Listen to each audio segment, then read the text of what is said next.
ইউনূস সরকার তার উত্তরসূরি হিসাবে তারেক রহমানকে ক্ষমতা দিয়ে গেলেও তারেক রহমানের গলায় জামায়াত এনসিপি নামক বিরাট দুটি কাঁটা গেঁথে দিয়ে গেছেন। তারা এখন তারেক রহমানের সরকারকে চারদিক থেকে ঘিরে ধরেছে। তথাকথিত জুলাই সনদ বাস্তবায়নের নামে নতুন সংবিধান প্রণয়ন, কথিত উচ্চ কক্ষ গঠন সহ নানা দাবি নিয়ে তারা এখন রাজপথে নামার হুমকিও দিচ্ছে। যদিও গোপন কথা হচ্ছে যে সেই যে নির্বাচনের আগে বেগম খালেদা জিয়ার মৃত্যুর খবরে শোক জানাতে গিয়ে জামায়াতের আমির তারেক রহমানকে বলেছিলেন যে তারা একটি জাতীয় সরকার চান। বিএনপি জামায়াত জোট সরকারের মতো এখনো নাকি একটি জোট সরকার গঠনের সুযোগ আছে এবং তারেক রহমানের সরকারকে চাপে রেখে সেটি আদায় করার জন্যই নাকি জামায়াত এনসিপি দেশি বিদেশি পার্টনারদের নিয়ে সরকারকে চাপে রাখার কৌশল নিয়েছে। কিন্তু ঘটনা যাই ঘটুক, তথাকথিত জুলাই সনদ, সংবিধান সংশোধন সবই এখন আল্লাহ ভরসায় চলে যাচ্ছে।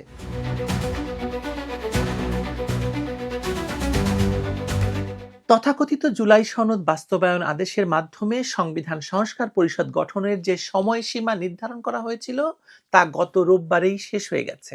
জামায়াত এনসিপি গং কিছুই করতে পারেনি চিল্লাচিল্লি ছাড়া।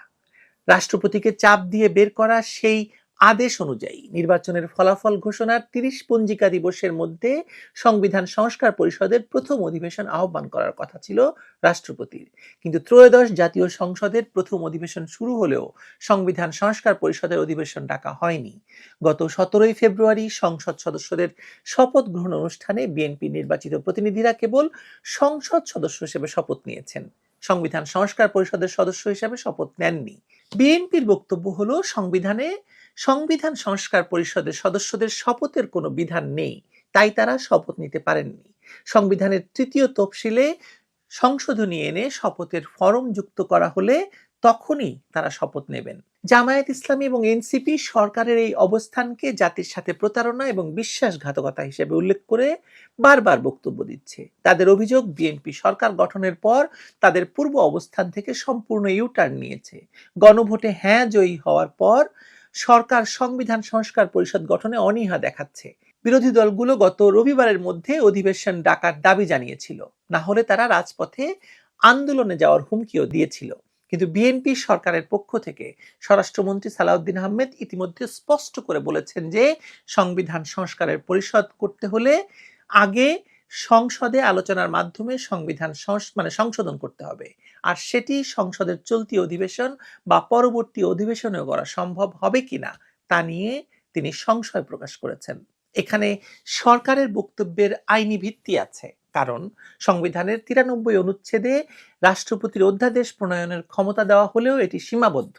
৯৩-এর ১ অনুচ্ছেদের শর্তে বলা হয়েছে অধ্যাদেশের মাধ্যমে সংবিধানের কোনো বিধান পরিবর্তন বা রহিত করা যাবে না।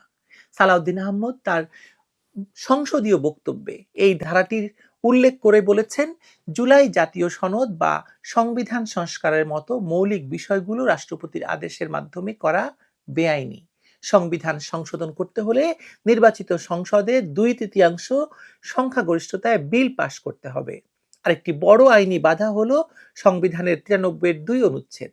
এই ধারা অনুসারে রাষ্ট্রপতির জারি করা কোনো অধ্যাদেশ নতুন সংসদে প্রথম অধিবেশনে উপস্থাপনের পর ৩০ দিনের মধ্যে সংসদে পাশ না হলে তা স্বয়ংক্রিয়ভাবে বাতিল হয়ে যাবে।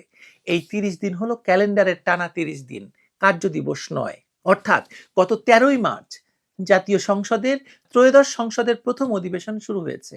সেদিন থেকেই এই ৩০ দিনের কাউন্টডাউন শুরু হয়েছে। এর মধ্যে ঈদের দীর্ঘ ছুটি রয়েছে, ফলে সংসদ বসার সুযোগ খুবই সীমিত। এত অল্প সময়ের মধ্যে ১৩৩টি অধ্যাদেশ আলোচনা করে কমিটিতে পাঠিয়ে সংসদে পাশ করানো কার্যত অসম্ভব। ফলে টেকনিক্যালি জুলাই সনদ বাস্তবায়নের আদেশগুলো ৩০ দিন পর স্বয়ংক্রিয়ভাবে বাতিল হওয়ার পথেই আছে।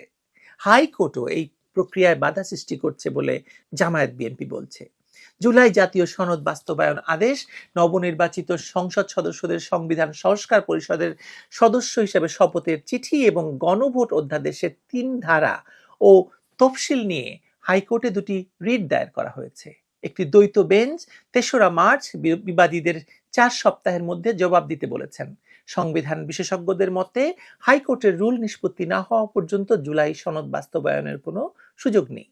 সংসদ সার্বভৌম হলেও সংবিধান সংরক্ষণের দায়িত্ব সুপ্রিম কোর্টের। সংবিধানে সংবিধান সংস্কার পরিষদ গঠনের বিধান নেই, ফলে আদালতের নির্দেশ ছাড়া এটি করা যাবে না।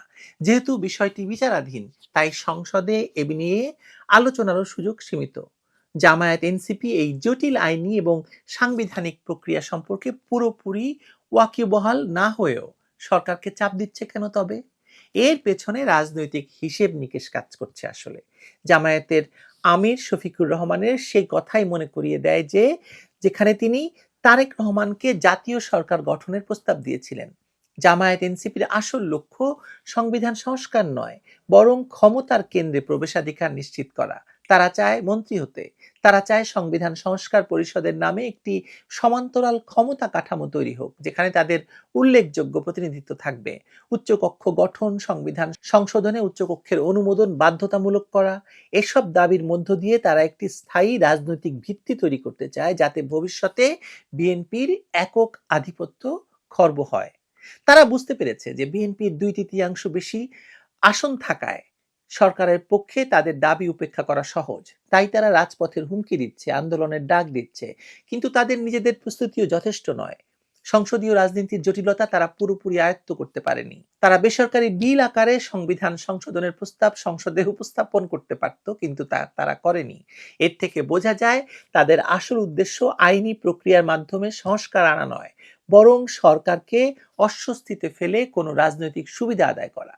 একটি বিষয় উল্লেখযোগ্য এখানে যে, জুলাই সনদ বাস্তবায়ন আদেশ যদি বাতিল হয়, তাহলে ইউনূস সরকারের সময়কার সমস্ত কর্মকাণ্ডের বৈধতা প্রশ্নের সম্মুখীন হবে।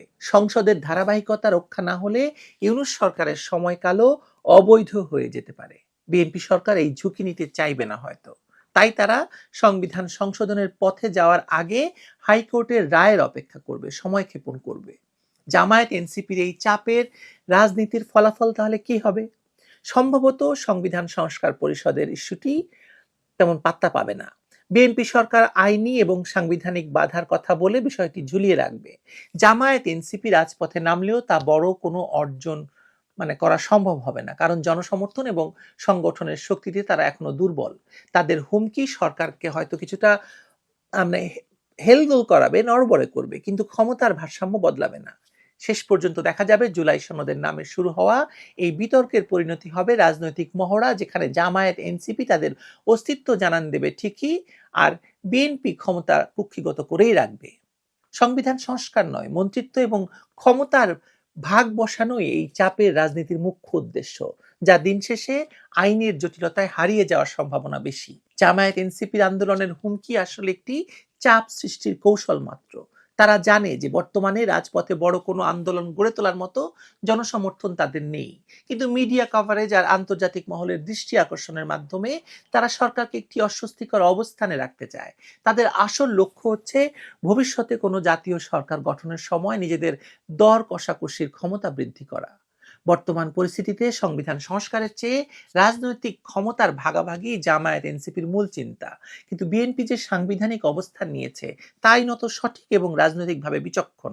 জুলাই সনদ, সংবিধান সংশোধন সবই এখন আল্লাহ ভরসায় চলে যাচ্ছে, এবং এই বাস্তবতা মেনে নিয়েই দেশের রাজনীতি এগিয়ে যাবে। প্রশ্ন হলো কতদিন? দেখা যাক। ভালো থাকবেন সবাই।